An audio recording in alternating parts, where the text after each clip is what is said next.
Білім классы ашамыз. Ашқаннан кейін мұғалімге батырмасын басып өтеміз. Және осы жерде КТЖ-ға өтеміз. Күнтізбелік тақырыптық жоспарлау.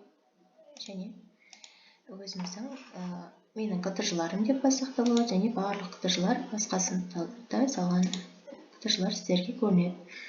Және менің КТЖ-ларым мына жерден сыныпты таңдап аламыз.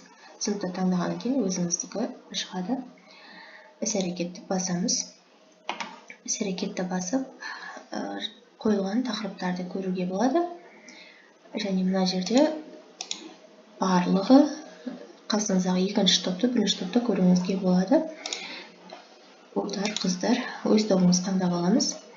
Өз тобымызды таңдап алғаннан кейін мына жерде тақырып, сабақтың түрі қарапайым сабақ және үй тапсырмасын осы жерге жазамыз.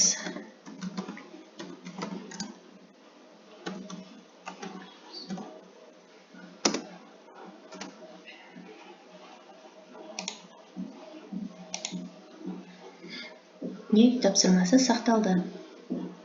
Енді, егер менің пәнімде ПЖБ тажб жоқ, бірақ сіздердің пәндеріңізде ПЖБ тажб болатын болса, осы жерден ПЖБ-ны таңдаймыз және ПЖБ-дағы максималды балды жазамыз. 10 бал болатын болса, 10 бал деп жазамыз.